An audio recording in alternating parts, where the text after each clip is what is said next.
Vaccines save lives. Fear endangers them. It's simply a message parents need to keep hearing. This is a quote from Jeffrey Kluger, senior writer at Times Magazine, that accurately describes the vaccine debate rampant in the United States. One of the major vaccines in this debate is the DTaP vaccine, which is for diphtheria, tetanus, and pertussis.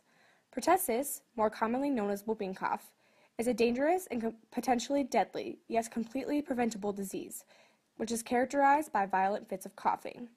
Pertussis is an epidemic that is starting to reoccur in our society, and one of the main reasons of this are some parents choosing not to vaccinate their children. Rhetorical problems are the cause of people being uneducated about the pertussis vaccine. Misleading pathos, distrust of ethos and logos, and cognitive biases cause a large controversy regarding the pertussis vaccine. Luckily, there are solutions to these issues. The first thing I will talk about is the history of pertussis and its vaccines. I will then dive into the bulk of this presentation, the problems with rhetoric, including rhetorical appeals and cognitive biases. I will then present a possible solution to these problems. So before I divulge into the problems of rhetoric surrounding the pertussis vaccines, I must first tell you about the history of the vaccines. Pertussis is a disease that was first noticed in the Middle Ages. It was distinguished from other diseases in 1679 and given the name pertussis. The causative organism, Bordetella pertussis, was isolated in 1906 by Jules Bordet and Octave Gengow. In the 1940s, the first pertussis vaccine, DTP, was created. DTP stands for diphtheria, tetanus, and pertussis. DTP contained whole cells of pertussis. Researchers showed, however, that DTP caused dangerous side effects, so in 1991, a different vaccine, DTaP, was introduced. DTaP contains acellular pertussis, rather than the whole cell DTP. This vaccine was created to curb side effects, and it is the vaccine that we still use today. However, due to new, questionable research about the apparent dangers of vaccines, some people are now refusing to vaccinate their children. This is causing a resurgence of the pertussis epidemic. Problems regarding the pertussis vaccine first started in the 1980s. Reports began to surface about the dangerous neurological effects of DTP. When DTaP was created, the controversy waned until just recently. Due to rhetorical appeals, people are still believe that the possible side effects of DTaP are worse than getting pertussis. The lack of pathos in science plays a large role in the pertussis controversy.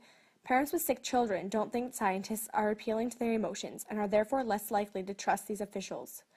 Parents just want to protect their children, and when they believe that their children's health is jeopardized, especially by the government, parents tend to freak out. Due to the parents' large amount of pathos, parents are less likely to trust the pathos-lacking physicians and researchers.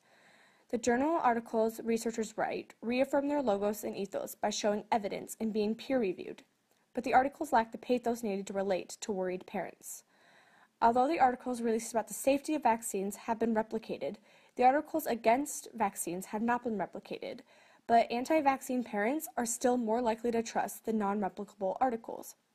The distrust of physicians and researchers in favor of vaccines has led parents to join together. The joining together of parents only reaffirms their beliefs, which is a product of the blind leading the blind bias. The blind leading the blind bias means that surrounding yourself with like-minded people will increase the polarity of the issue in the individuals. By getting together with others who feel the same way, these parents are becoming more and more sure that vaccines are dangerous. The pathos mentioned earlier also leads to confirmation bias. Confirmation bias is the tendency to interpret new information as an affirmation of the beliefs in which one already holds.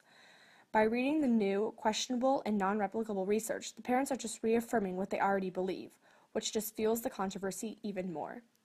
Due to rhetorical issues, pertussis is an epidemic that is reappearing in the modern world.